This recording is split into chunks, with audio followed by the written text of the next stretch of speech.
Shalom semuanya. Di pagi hari ini kita memuji dan memuliakan nama Tuhan ya. Untuk sebelumnya mari kita berdoa bersama-sama. Bapa, kami mengucap syukur Tuhan, hari demi hari Tuhan yang kami jalani Tuhan. Engkau menyertai kami Tuhan dalam apapun Tuhan, dalam pekerjaan kami Tuhan, dalam kesehatan kami Tuhan, dan juga teman kami, keluarga kami. Engkau yang berkati kami semua Tuhan.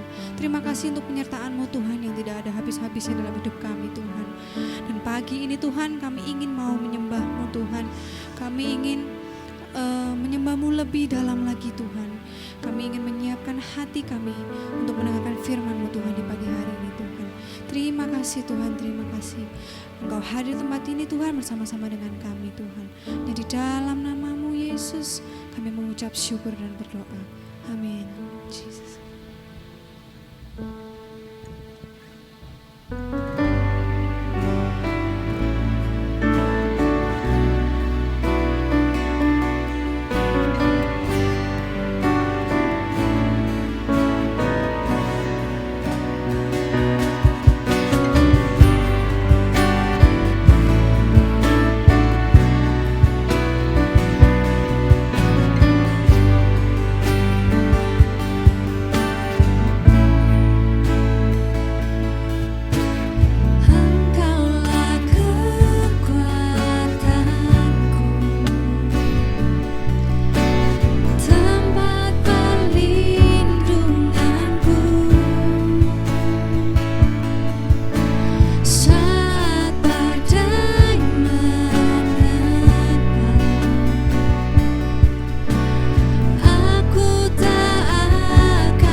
Begitu besarnya kasih.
Firman Tuhan berkata, buluh yang terkulai Tuhan tidak patahkan, sumbu yang mulai pudar Tuhan tidak padamkan, kepala yang sudah tertunduk Tuhan akan tegakkan, lutut yang mulai goyah Tuhan akan bertegakkan kembali.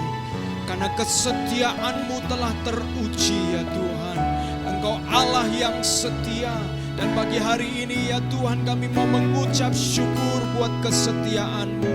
Kami mengucap syukur buat penyertaan-Mu. Kami mau mengucap syukur buat perlindungan-Mu. Kami juga mengucap syukur ya Tuhan buat keselamatan yang Tuhan telah berikan kepada setiap kami. Hamba-Mu juga mengucap syukur buat setiap pertobatan, setiap jiwa-jiwa yang bertobat, jiwa-jiwa yang menyesali akan keberadaannya dan menghampiri Engkau dengan penuh rasa penyesalan dan pertobatan ya Tuhan. Kami mengucap syukur ya Tuhan. Dan pagi hari ini ya Tuhan, di dalam ucapan syukur kami mau mengundang Engkau sekali lagi untuk menyatakan kebenaran firman-Mu. Kiranya Engkau berbicara kepada kami ya Tuhan. Berbicaralah kepada setiap jiwa kami, telinga kami Engkau buka, dan pikiran kami Engkau buka ya Tuhan, supaya kami menangkap kebenaran firman-Mu. Dan oleh karena kami menangkap kebenaran firman-Mu, iman kami dibangun, iman kami dibangkitkan, pengurapan Tuhan dicurahkan, dan kami mengerjakan tugas misi yang Engkau tugaskan, yang Engkau berikan kepada setiap kami, bukan dengan kuat dan gagah kami, tapi dengan Roh-Mu, kata Tuhan. Terima kasih ya Tuhan, kami mengucap syukur. Demi nama Yesus Kristus, kami siap dengarkan firman-Mu. Haleluya, amin, amin, haleluya. Puji Tuhan, haleluya, haleluya. Shalom saudara-saudara, saya mengucapkan selamat pagi kepada setiap kita pagi hari ini. Saya berdoa dan berharap saudara-saudara semuanya ada di dalam keadaan sehat, ada di dalam keadaan perlindungan Tuhan. Apabila saudara-saudara sedang di dalam minggu-minggu ini menghadapi sesuatu yang berat, saya mau katakan kepada saudara-saudara, Tuhan Dia gembala yang baik. Dia akan selalu bersedia untuk mengobati engkau, untuk memberikan engkau kekuatan, untuk memberikan engkau penghiburan, dan memberikan engkau jalan keluar, memberikan engkau jalan-jalan yang menuntun engkau kepada jalan-jalan yang benar. Puji Tuhan, saudara-saudaraku, mari kita akan bersama-sama menyiapkan diri mendengarkan firman Tuhan. Di dalam minggu ini adalah minggu yang pertama di bulan Oktober, saudaraku. Selama bulan Oktober, kita akan memasuki satu tema untuk bulan Oktober ini, yaitu menjadi warga kerajaan surga. Menjadi warga kerajaan surga. Dan pagi hari ini, untuk minggu pertama, saya akan menyampaikan satu judul firman Tuhan, yaitu tidak dikuasai maut. Tidak dikuasai maut. Saudara-saudara, ketika kita bersama-sama berbicara tentang maut, pada waktu pandemik ini terjadi, mulai akhir tahun yang lalu, bulan Desember, sudah mulai was-was. Dan memasuki tahun 2020, bulan Januari, mulai muncul di Indonesia, lalu Februari. Dan perlahan tapi pasti, ada muncul kenaikan jumlah orang yang terkena COVID-19. Bukan hanya itu saja, kita dulunya mendengar itu terjadi di sana, itu terjadi di Jakarta. Tetapi kita kemudian juga mendengar bahwa itu juga terjadi dengan orang-orang yang mungkin dekat dengan kita. Ketika kita mendengar ini, saudaraku, maut seperti menunjukkan menunjukkan kuasanya, menunjukkan kehadirannya, saudaraku. Dan ketika kita menyadari kehadiran maut, pertanyaannya saudara-saudara, apakah saya dan saudara-saudara itu tahu, menyadari bahwa sebenarnya maut bukan hanya ada di dalam bentuk kematian. Maut itu ada di dalam kuasanya. Maut ada di dalam hal-hal yang lain yang pada akhirnya ujungnya membawa kita kepada maut. Dan dalam hal ini maut berbicara, yang saya maksudkan adalah kematian yang kedua, yaitu ketika seseorang jiwanya berada di dalam neraka. Dan sementara kita masih punya kesempatan untuk kita hidup, mari kita akan dengarkan firman Tuhan yang saya mau memberikan kabar ini kepada saudara-saudara, kabar sukacita.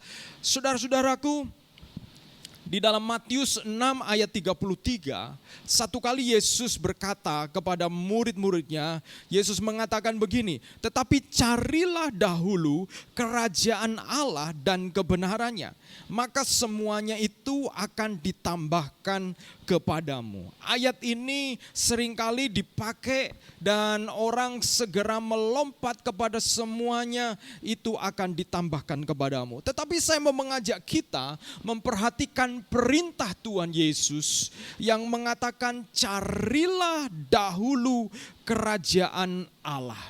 Carilah dahulu kerajaan Allah. Yesus meminta kita untuk mencari kerajaan Allah terlebih dahulu. Pertanyaannya, apakah saudara tahu apa itu kerajaan Allah atau kerajaan surga? Kerajaan surga dan kerajaan Allah itu sama saja, saudara-saudaraku. Apa artinya kerajaan Allah? Kalau kita berbicara tentang kerajaan, kerajaan itu menyangkut satu teritori biasanya, satu area, dan ada rajanya dan ada pemerintahannya. Itu adalah sebuah kerajaan. Pertanyaannya, kalau kerajaan Allah itu apa? Ya tentu saja kerajaan yang diperintah, dikuasai oleh Allah sendiri, saudaraku. Kerajaan yang diperintah oleh Allah. Pertanyaan berikutnya, kerajaan Allah itu ada di mana? Kerajaan Allah itu kapan terjadi, saudaraku? Kerajaan Allah itu dinubuatkan dan terjadi di dalam dan melalui pelayanan Yesus. Sebelum Yesus datang, maka muncul Yohanes Pembaptis yang dia berseru-seru di padang gurun dan menyatakan bahwa bertobatlah sebab kerajaan sorga sudah dekat. Yohanes Pembaptis sebagai pendahulu dari Yesus, dia memberitahukan untuk orang bertobat sebab kerajaan Allah sudah dekat. Dan ketika Yesus datang, lalu Yesus mengatakan di dalam Lukas 11 ayat 20, dia mengatakan begini, tetapi jika aku mengusir setan dengan kuasa Allah, maka sesungguhnya kerajaan Allah sudah datang kepadamu. Perhatikan di sini, bahwa Yohanes Pembaptis mengatakan kerajaan Allah sudah dekat. Dan ketika Kristus datang, Yesus mengatakan bahwa kalau aku mengusir setan dengan kuasa Allah, maka sesungguhnya kerajaan Allah sudah datang kepadamu. Pelayanan Yesus membawa kerajaan Allah itu sendiri. Jadi dengan kata lain, yang dimaksud dengan kerajaan Allah adalah God Messianic Kingdom. Kerajaan Mesias dari Allah itu sendiri. Ini adalah kerajaan yang diperintah oleh Mesias, oleh Kristus, di mana Kristus bukan hanya menjadi penebus saja buat saudara dan saya, tetapi dia juga menjadi pemerintah, dia menjadi raja atas saya dan saudara-saudara. Kerajaan Allah adalah suatu area kehidupan. yang dikuasai dan diperintah oleh Kristus sebagai Raja. Kehidupan yang berada di bawah pemerintahan Mesias, yaitu Kristus Yesus.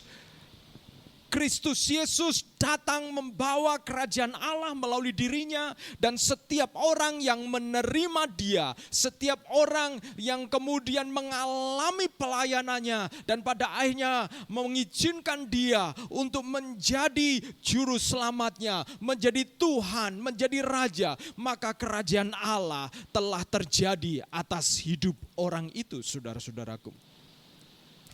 Dan pertanyaan berikutnya, ketika kerajaan Allah sudah terjadi atas hidup orang tersebut, atas hidup saya dan saudara-saudara, seperti apa sih kerajaan Allah itu, saudaraku? Seperti apa kerajaan Allah? Saya mau mengajak kita merenungkan satu firman Tuhan, beberapa teks firman Tuhan yang mendasari kebenaran kita pagi hari ini. Dari Matius 16 ayat 13 sampai ayat yang ke-20. Matius 16 ayat 13 sampai 20. Demikian bunyi firman Tuhan. Setelah Yesus tiba di daerah Kaisarea Filipi, ia bertanya kepada murid-muridnya, kata orang, siapakah anak manusia itu? Jawab mereka, ada yang mengatakan Yohanes Pembaptis, ada juga yang mengatakan Elia, dan ada pula yang mengatakan Yeremia atau salah seorang dari para nabi. Lalu Yesus bertanya kepada mereka, tetapi apa katamu, siapakah aku ini? Maka jawab Simon Petrus, engkau adalah Mesias, anak Allah yang hidup. Kata Yesus kepadanya, berbahagialah engkau Simon bin Yunus, sebab bukan manusia yang menyatakan itu kepadamu, melainkan Bapaku yang di surga. Dan aku pun berkata kepadamu, engkau adalah Petrus, dan di atas batu karang ini aku akan mendirikan jemaatku, dan alam maut tidak akan menguasainya. Kepadamu akan kuberikan kunci kerajaan surga. Apa yang kau ikat di dunia ini akan terikat di surga, dan apa yang kau lepaskan di dunia ini akan terlepas di surga. Lalu Yesus melarang murid-muridnya supaya jangan memberitahukan kepada siapapun bahwa ia Mesias. Saudaraku, Yesus sedang membawa murid-muridnya di dalam Matius pasal 16 ini untuk mempersiapkan mereka, karena waktu Yesus sudah sempit. Yesus sudah melakukan pelayanan, dan ketika Yesus mulai melihat reaksi dari orang-orang Farisi ahli Taurat dan hidupnya mulai terancam, lalu Yesus mulai fokus kepada para murid-muridnya dan mengajar kepada mereka. Dan Yesus kemudian tibalah di satu tempat namanya Kaisarea Filipi. Kaisarea Filipi ini adalah sebuah tempat di bagian utara dari Israel, saudaraku. Dan tempat itu adalah tempat yang dihuni penduduknya mayoritas bukan orang Yahudi. Sehingga Yesus punya kesempatan untuk mengajar murid-muridnya. Dan di tengah-tengah Yesus memfokuskan diri, mempersiapkan muridnya supaya menjadi orang-orang yang pada akhirnya akan menangkap tongkat estafet pelayanan Yesus, meneruskan pelayanan Yesus. Yesus menanyakan sebuah pertanyaan ini. Menurut orang-orang, siapakah aku ini? Saudara-saudara, perhatikan di sini. Saya tertarik kepada teks ini karena saya membayangkan bahwa ternyata pelayanan-pelayanan Yesus yang sebelumnya melakukan mujizat, penyembuhan, memberikan 5.000 orang makan dan kenyang. Lalu saudara-saudara, Yesus pada menjelang penyalipannya, dia memfokuskan diri kepada para murid-muridnya. Setelah Yesus menunjukkan kuasanya, Yesus juga memastikan murid-muridnya menangkap dasar-dasar iman yang benar. Dan ternyata saudara-saudara, Yesus meluangkan banyak waktu untuk memuridkan orang-orang yang berada di dalam pelayanannya. Saya melihat bahwa Yesus sendiri begitu fokus memuridkan orang-orang yang dia layani. Betapa pentingnya pemuritan itu, saudara-saudaraku. Saya mengucap syukur, saya bersyukur buat saudara-saudara sejemaat SAF yang saudara-saudara dengan setia mau dimuridkan. Saudara dengan setia mau belajar firman Tuhan. Saudara bertumbuh. Karena kenapa, saudara-saudara? Karena saya percaya orang-orang seperti inilah adalah orang-orang yang nantinya layak dipercaya seperti Yesus mempercayakan kerajaannya kepada para murid-muridnya, saudara-saudara. Dan dari kebenaran firman Tuhan ini, kira-kira apa yang Yesus persiapkan di dalam pribadi para murid-muridnya? Yesus mempersiapkan agar murid-muridnya menangkap, melihat siapa diri mereka sebenarnya dan menyadari siapa Yesus itu sebenarnya.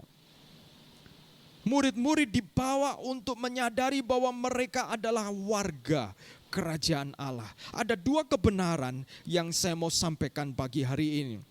Yang pertama adalah gereja adalah kumpulan orang-orang yang mengaku Yesus adalah Kristus, anak Allah yang hidup. Jadi gereja itu bukan gedung. Gereja bukan fasilitas. Gereja juga bukan nama organisasi atau denominasi. Tetapi gereja adalah manusianya, orang-orang, kumpulan orang-orang yang mengaku Yesus adalah Kristus. Yesus adalah Kristus yang diurapi, artinya anak Allah yang hidup. Itu berarti gereja yang benar bergantung kepada pengakuan yang benar. Yesus tidak mau ada pengakuan-pengakuan yang nampaknya spektakuler, yang luar biasa. Tetapi itu tidak cukup. Karena kemudian ketika Yesus bertanya, menurut orang-orang siapakah aku? Lalu murid-murid menjawab, engkau adalah Yohanes Pembaptis, engkau adalah Elia, engkau adalah Yeremia. Saudaraku, orang-orang menganggap Yesus adalah Yohanes Pembaptis yang bangkit. Itu berarti sesuatu pribadi, tokoh yang luar biasa.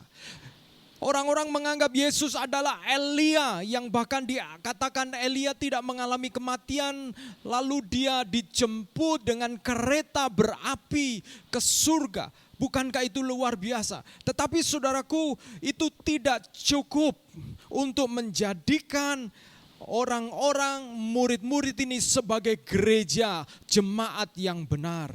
Yesus mau menuntut pengakuan yang lebih lagi. Saya mau bertanya kepada saudara-saudara, menurut saudara-saudara, siapakah Yesus? Kalau saudara mengakui bahwa Yesus adalah pribadi yang baik, guru yang baik, itu baik. Tetapi itu tidak cukup untuk membuat saudara-saudara menjadi gereja yang benar. Karena gereja yang benar didasarkan pada pengakuan bahwa Yesus adalah Kristus. Yesus adalah Mesias, anak Allah yang hidup, saudara-saudara.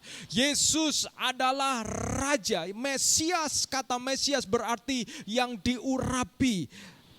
Raja yang dipersiapkan itu kemudian diurapi. Ini berbicara tentang pengakuan bahwa kita mau menempatkan Yesus sebagai Raja kita. Kita mau menempatkan Yesus sebagai pemerintah kita. Kita mau menempatkan Yesus sebagai pribadi yang kita mau mendengar perintahnya seperti seorang raja yang memiliki perintah. Seringkali kita tidak menganggap Yesus seperti itu. Kita menganggap Yesus sebagai juru selamat, lalu setelah itu selesai. Kita tidak mengikuti perintahnya. Kita berpikir setelah menganggap Yesus sebagai juru selamat, lalu kita kemudian masuk surga. Cukup saudaraku. Tidak, kerajaan Allah itu terus berlangsung di present, di masa kini, dan akan berakhir di future, digenapi pada waktu di future, pada waktu Kristus sudah datang. Dan dalam perjalanan menuju penggenapan kerajaan Allah, kita hidup di dalam pemerintahan Kristus itu sendiri. Di sanalah saudara dan saya menjadi jemaat, menjadi gereja yang sejati, yang sesungguhnya. Yesus tidak mau saudara dan saya cukup terkagum kepada sebuah bangunan, kepada sebuah sosok di dalam gereja. Itu baik, tetapi itu tidak membuat saudara-saudara bisa diselamatkan, tidak membuat saudara-saudara bisa melakukan firman dengan benar. Saudara dan saya harus sampai pada pengakuan, pengenalan bahwa Yesus adalah Raja saudara-saudara dan saya. Yesus adalah penguasa hidup saya. Yesus adalah pribadi yang berkuasa atas hidup saya. Sehingga seperti Paulus berkata, bagiku hidup adalah Kristus dan mati adalah keuntungan. Itu adalah satu ekspresi dari jiwa yang menganggap, yang mengaku Yesus adalah penguasa. Saudara-saudara, kalau engkau mengenal Yesus baru dari kata orang, dari kata pacarmu, dari kata pasanganmu, engkau harus masuk lebih dalam lagi untuk mengenal Yesus secara pribadi sebagai penguasa hidupmu. Yang engkau mengatakan, ya Raja, ya Yesus, aku menunggu perintahmu. Yang kedua saudaraku, gereja memiliki kuasa yang unstoppable, yang tak terbendung. Matius 19 ayat 18 mengatakan, dan aku pun berkata kepadamu, engkau adalah Petrus, dan di atas batu karang ini aku akan mendirikan jemaatku, dan alam maut tidak akan menguasainya. Alam maut tidak akan menguasainya. Dalam terjemahan bahasa Inggris, and the gates of Hades shall not prevail against it.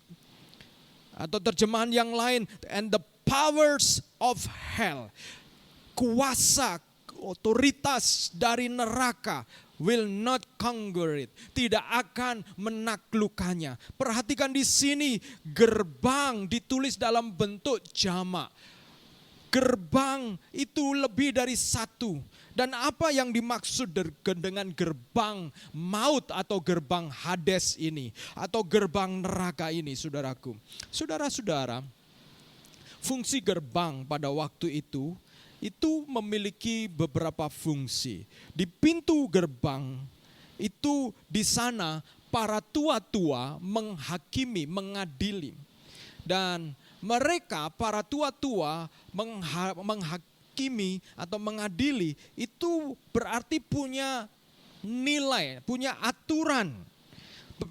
Ini bisa dikatakan bahwa pintu gerbang maut itu bicara tentang nilai-nilai dari maut, nilai-nilai dari neraka. Kalau Paulus mengatakan ilah-ilah zaman ini, saudara-saudara, saudara mengambil keputusan itu karena nilai-nilai yang saudara percayai, yang saudara yakini. Saudara mengambil keputusan untuk memilih pasangan, itu karena nilai-nilai yang saudara yakini. Saudara mengambil keputusan untuk memilih pekerjaan, itu karena nilai-nilai yang saudara percayai. Kalau saudara-saudara seorang yang bergerak di dunia bisnis, saudara-saudara, atau bergerak di tender-tender, saudara-saudara akan berhubungan dengan nilai-nilai dari kerajaan maut, saudara-saudara. Di mana saudara akan bertabrakan dengan nilai-nilai itu. Dan rasanya memang tidak mudah. Tapi saudara-saudara, saya akan mengatakan kepada saudara-saudara, kalau saudara-saudara meyakini meyakini kuasa kerajaan Allah, kuasa kerajaan surga yang tidak bisa dikalahkan oleh maut, maka saudara dengan lembut tapi tegas, saudara juga bisa mengatakan prinsip hidupmu. Seringkali orang Kristen mereka pada akhirnya menelan, menangkap nilai-nilai yang tidak sesuai dengan nilai kerajaan Allah karena mereka sudah terintimidasi terlebih dahulu. Mereka imannya kecil, mereka tidak memiliki keberanian untuk menyatakan prinsipnya dengan sopan, dengan tegas tapi lembut. Bahkan kadang-kadang mereka mencoba membenarkan diri sendiri dengan mengatakan buktinya seperti ini saudaraku. Tapi kalau saudara-saudara membawa ini di dalam doamu, karena Yesus sendiri menjamin bahwa the gates of hell, pintu gerbang maut, pintu gerbang nilai-nilai dari neraka, nilai-nilai dari si iblis tidak akan dapat mengalahkan saudara-saudara. Seringkali karena saudara terlebih dahulu kalah sebelum berperang. Itu sebabnya mari kita akan yakini kebenaran firman Tuhan. Kalau saudara mengaku Yesus sebagai rajamu, maka Yesus akan menjadi pembelamu. Percayalah, kalau pintu itu tertutup bagimu, percayalah ada pintu lain yang Tuhan akan bukakan bagimu. Karena pintu gerbang maut tidak dapat mengalahkan, menaklukkan surga, kerajaan surga yang Tuhan bangun, saudaraku. Pintu gerbang itu pada waktu zaman dulu itu juga sebagai pusat komunikasi, pusat berita. Biasanya raja kalau menyampaikan pengumuman itu di pintu-pintu gerbang, saudara-saudara, supaya pengumumannya dapat cepat tersebar dan meluas. Saudara-saudaraku, ini juga bicara kalau kita berbicara tentang pintu gerbang dari neraka. Itu berbicara tentang kabar-kabar, berita-berita yang kita dengar. Saudara-saudara, seringkali kita dikhawatirkan oleh kabar-kabar yang tidak menyenangkan. Yang membuat kita kehilangan pengharapan. Yang membuat kita kehilangan pandangan bahwa Tuhan itu berkuasa. Yang membuat hatimu menjadi kecil dan bahkan meragukan Tuhanmu yang telah mati buat engkau.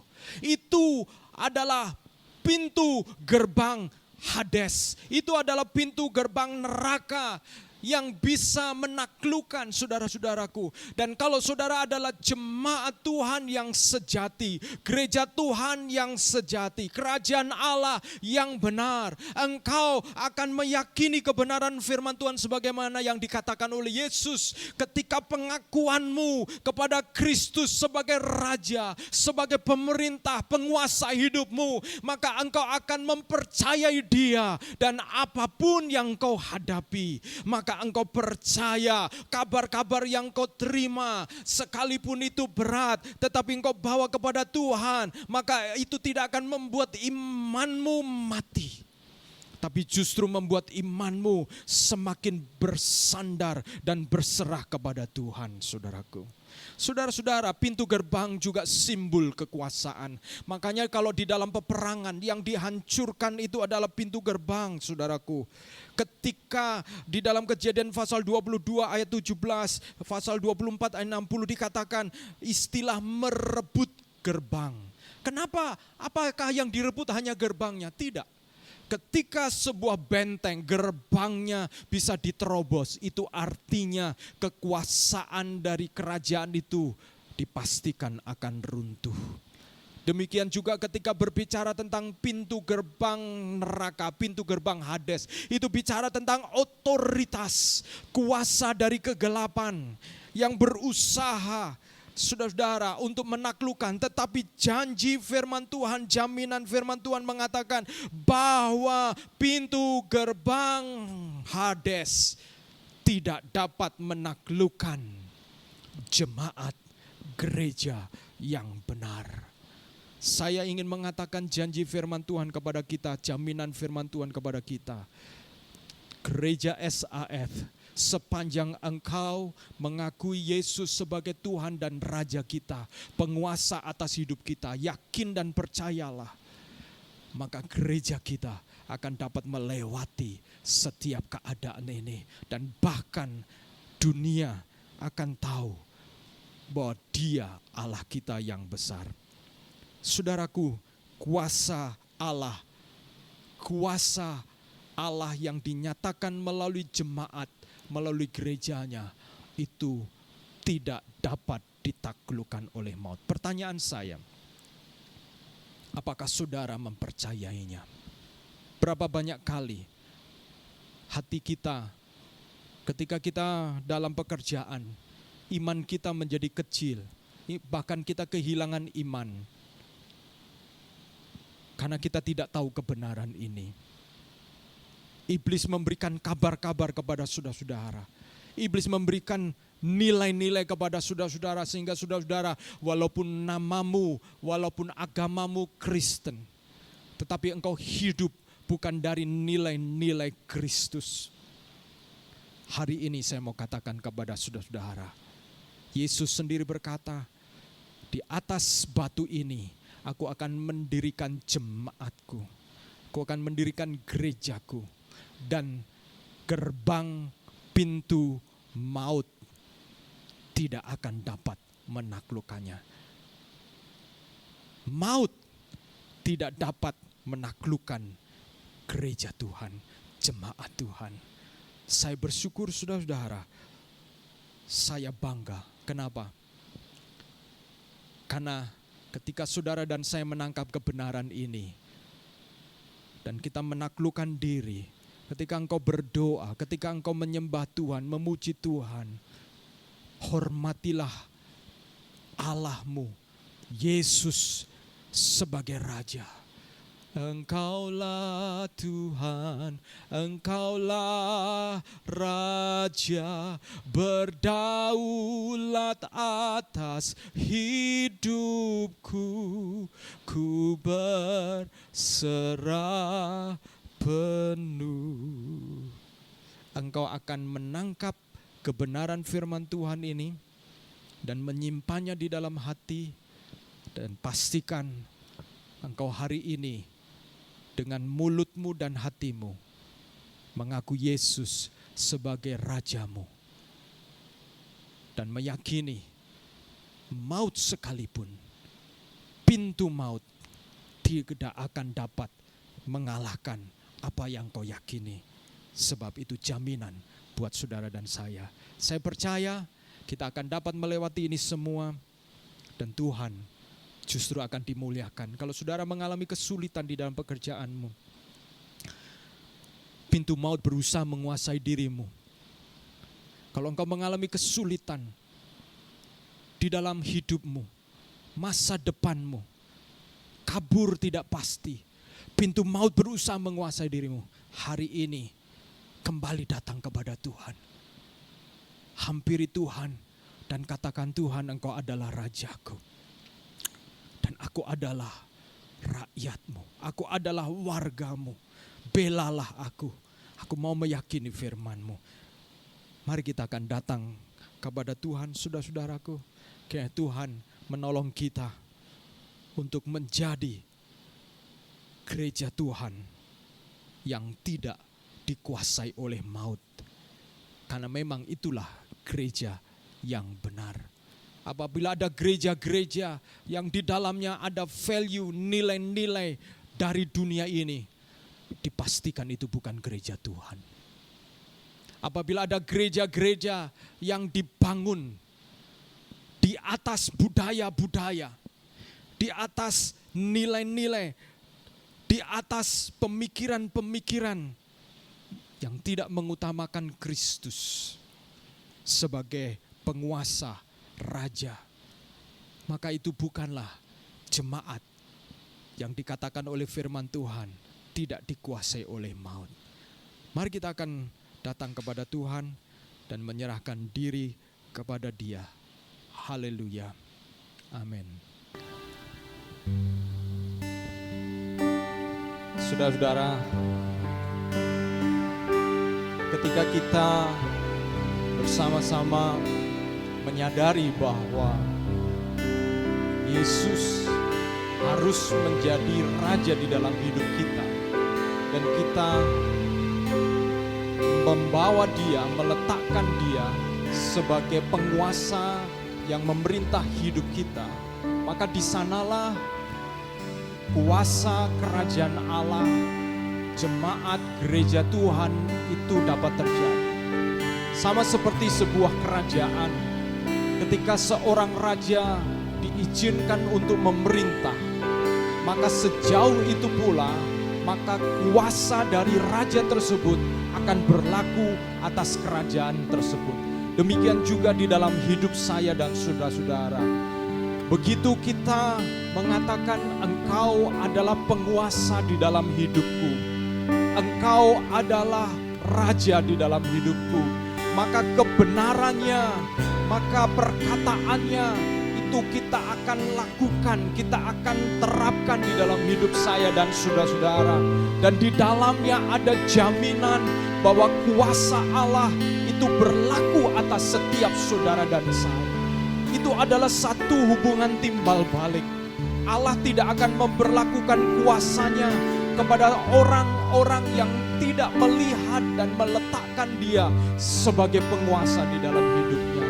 Itu sebabnya saudara-saudara, mari kita akan bersama-sama menanggapi firman Tuhan ini dengan menyanyikan satu pujian, Kaulah segalanya di dalam hidup saya dan saudara-saudara. Mari kita nyanyikan pujian ini. Haleluya, haleluya, haleluya. Oh, Kau Bapa, Kau Bapa yang mengasihiku, kuasa-Mu memulihkanku, hati yang baru Kau berikan, untukku dapat melihat rencana-Mu indah bagiku, kuasa-Mu memulihkanku, hati yang haus dan lapar akan Engkau.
irama hati kami Tuhan.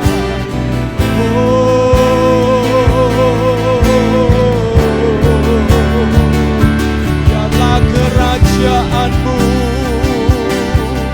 kebenaran-Mu, itu bagian kami. Haleluya. Engkau Allah yang berkuasa, Engkau Allah yang berdaulat Tuhan. Haleluya, haleluya, haleluya. Syukur, amin. Haleluya, haleluya, haleluya, haleluya. Ada berapa banyak kali kita meletakkan Kristus bukan sebagai Raja? Ada berapa banyak kali kita mengutamakan perkara-perkara yang lain? Walaupun mulut kita mengatakan Engkaulah segalanya, tetapi seringkali kita tidak melakukan apa yang kita sedang ucapkan. Itu sebabnya saya mengajak kita untuk sekali lagi datang kepada Tuhan, meminta pengampunan. Bayangkan apabila hari ini Dia datang sebagai Raja, apakah engkau dan saya bisa membuktikan diri bahwa kita adalah warga dari Raja kita? Karena Tuhan tidak bisa ditipu, Tuhan tidak bisa dimanipulasi. Dia mengerti hatimu, Dia mengerti hati saya. Apakah Dia ditempatkan sebagai Raja di dalam hidup kita? Saudara-saudara, mari kita datang kepada Tuhan dan kita sungguh-sungguh menyadari apabila kita tidak menempatkan Dia yang terutama, maka berarti kita belum meletakkan Dia sebagai Raja, belum mengakui Dia sebagai Tuhan, Raja atas hidup saya dan saudara-saudara. Itu sebabnya mengapa seringkali kuasa maut bisa mengalahkan kita, kuasa maut bisa menaklukkan kita. Karena syarat supaya kuasa maut itu tidak menaklukkan saya dan saudara-saudara adalah ketika kita mengizinkan pemerintahan Allah, pemerintahan Kristus terjadi atas setiap kita. Nilai-nilai Kristus, nilai-nilai kerajaan Allah itu terjadi atas setiap kita. Itu mempengaruhi keputusan-keputusan kita. Itu membuat kita melakukan pertimbangan-pertimbangan yang sesuai dengan firman Tuhan. Dan ketika itu terjadi, maka kerajaan Allah yang tidak bisa dikuasai oleh maut juga terjadi atas hidup saya dan saudara-saudara. Mengapa kekristenan kita menjadi kekristenan yang begitu shadow, yang begitu penuh dengan lembah bayang-bayang maut, yang penuh dengan ketidakpastian? Karena bisa jadi saudara dan saya belum menempatkan Kristus benar-benar sebagai Raja dan pemerintahannya terjadi atas hidupmu dan hidup saya. Mari kita sungguh-sungguh menyerahkan hidup kita. Kematian bisa datang kepada siapa saja. Kematian bisa datang kapan saja. Saudara tidak pernah bisa mengatakan, oh itu masih jauh. Saudara tidak pernah bisa mengatakan, oh itu masih nanti. Itu bisa datang sewaktu-waktu. Dan bicara tentang kematian, ada dua kematian. Yang pertama adalah kematian rohani. Kita mungkin masih bisa bernafas. Tetapi kalau engkau mengalami kematian rohani, inilah waktunya engkau dibangkitkan. Inilah waktunya engkau menerima Kristus sebagai Tuhan dan Raja, supaya maut tidak berkuasa atasmu. Bersyukurlah kalau engkau masih menyadari bahwa ada kematian rohani sedang terjadi. Hampiri Tuhan, datang kepada Tuhan, berseru kepada Dia, Yesus anak Daud, kasihanilah aku. Sebelum tiba masanya kematian, yaitu kematian di mana kita tidak bisa menjalani waktu ini lagi, yaitu kita sudah tidak punya kesempatan lagi. Tetapi selama saudara masih punya kesempatan, mari saya mengundang saudara-saudara untuk datang kepada Tuhan, menerima Dia sebagai Raja, sebagai Tuhan dan Juru Selamat hidupmu. Mari kita datang kepada Tuhan dan berdoa. Haleluya, haleluya. Bapa di dalam surga, kami datang kepadamu. Kami diingatkan sekali lagi ya Tuhan, bahwa pemerintahan kerajaan Allah hanya terjadi ketika Engkau diakui sebagai Raja. Ketika nilai-nilai kerajaan Allah itu dilakukan dan dikerjakan, maka kami sebagai warga kerajaan Allah juga akan mengalami jaminan kuasa Allah nyata dalam hidup kami. Kuasa alam maut tidak akan menaklukkan kami, mengalahkan kami. Sebab Engkau Raja yang telah mengalahkan maut, itu kami akui sebagai Raja di dalam hidup kami. Kiranya Tuhan Engkau menolong setiap kami masing-masing. Engkau melawat setiap kami masing-masing untuk kami menjadi orang-orang percaya, orang-orang Kristen yang militan, yang sungguh-sungguh ya Tuhan. Karena kami mengakui kerajaan-Mu. Engkau sebagai Raja setiap kami ya Yesus. Terima kasih Tuhan. Kami mau berdoa apabila kami sedang berhadapan dengan kuasa maut. Kami sedang bergumul mengalahkan kuasa maut. Tuhan, Engkau menjadikan kami sebagai para pemenang di atas kuasa maut itu Tuhan. Terima kasih ya Tuhan. Kami mengucap syukur.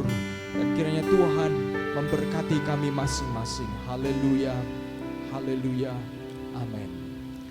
Puji Tuhan. Saudara-saudaraku, kita akan bersama-sama mendengarkan pengumuman untuk 1 minggu yang akan datang ini. Saudara-saudara, kita akan bersama-sama di dalam IG Live hari Selasa.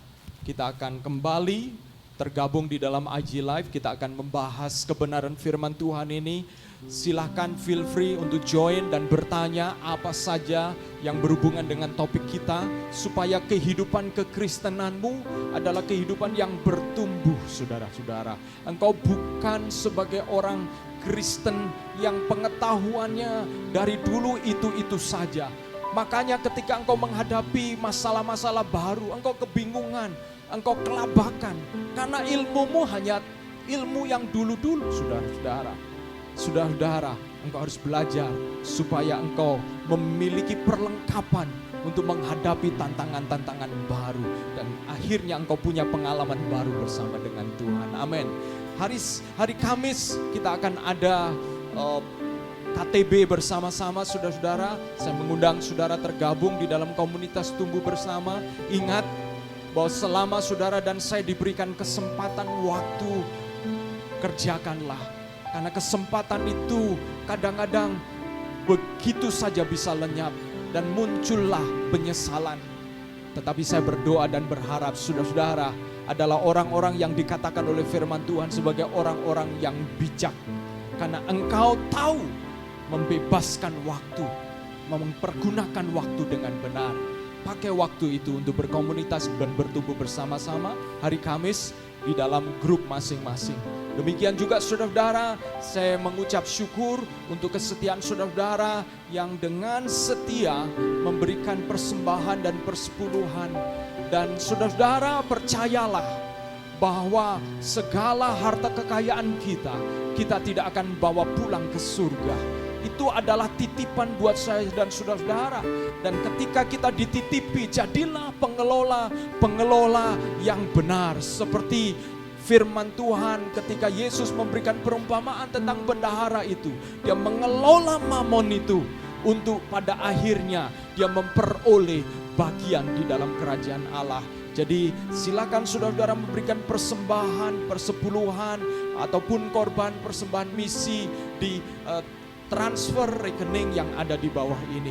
Kiranya Tuhan memberkati saudara-saudara. Mari saya mengundang kita mau bangkit berdiri bersama-sama dan kita akan akhiri ibadah kita pagi hari ini. Haleluya. Haleluya. Bapa di dalam surga, kami mengucap syukur Engkau sudah menolong kami untuk menyelesaikan ibadah pagi hari ini. Kami bersyukur buat kesempatan untuk melayani Engkau ya Tuhan. Melayani Raja di atas segala raja. Kalau kami dipanggil gubernur saja, kami rasanya hati kami melompat begitu bersuka cita. Mungkin kami akan selfie, kami akan sampaikan, kabarkan, kami akan bertemu dengan orang nomor 1 di provinsi kami. Apalagi ya Tuhan, kalau Engkau yang memberikan kepada kami kesempatan untuk melayani Engkau, memberitakan kebesaran-Mu, menyatakan kemuliaan-Mu. Betapa itu kesempatan luar biasa Tuhan. Ajar kami menghargai kesempatan itu, ajar kami menghormati setiap kesempatan itu, sebab Engkau Allah yang besar, Engkau Allah yang menguasai alam semesta, masih mau memakai kami debu tanah ini dan mempercayakan talenta, bakat untuk kami pakai memuliakan Engkau. Diberkatilah setiap kami yang sudah melayani Engkau.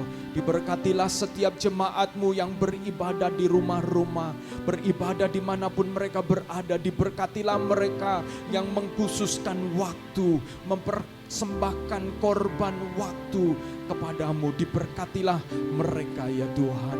Dan saudara-saudaraku yang kekasih, angkatlah tanganmu dan terimalah berkat Tuhan. Diberkatilah Engkau, dan wajah Tuhan bercahaya bersinar atasmu, supaya hidupmu menemukan terang firman Tuhan.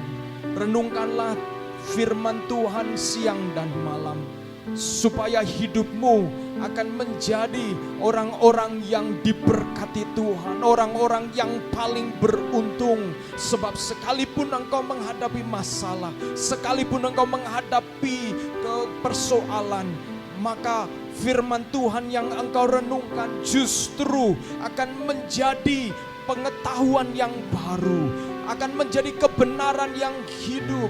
Karena engkau di dalam perenunganmu akan firman Tuhan menemukan pewahyuan yang baru melalui persoalan, melalui kenyataan yang kau hadapi. Jadilah orang-orang yang sadar bahwa hidup ini sementara. Dan di dalam kesementaraan ini kita melihat dan kita mengagungkan Yesus sebagai Tuhan dan Raja kita. Diberkatilah pekerjaanmu, diberkatilah hubunganmu, diberkatilah studimu, diberkatilah rumah tanggamu, dan bahkan diberkatilah anak-anakmu, dan diberkatilah apa yang engkau sedang kerjakan.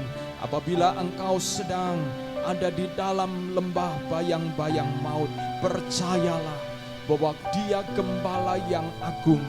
Dia selalu senantiasa beserta dengan engkau. Penghiburan, kekuatan akan dinyatakan di dalam hidupmu. Kiranya damai sejahtera Allah serta kasih sayang Tuhan Yesus Kristus, penghiburan oleh karena Roh Kudus akan menyertai saudara dan saya sampai Maranatha. Yesus menjemput kita semua sebagai Raja di atas segala raja, menjemput orang-orang yang setia. Haleluya, amin. Puji Tuhan. Tuhan memberkati kita semuanya. Happy Sunday. God bless you all. Haleluya, amin.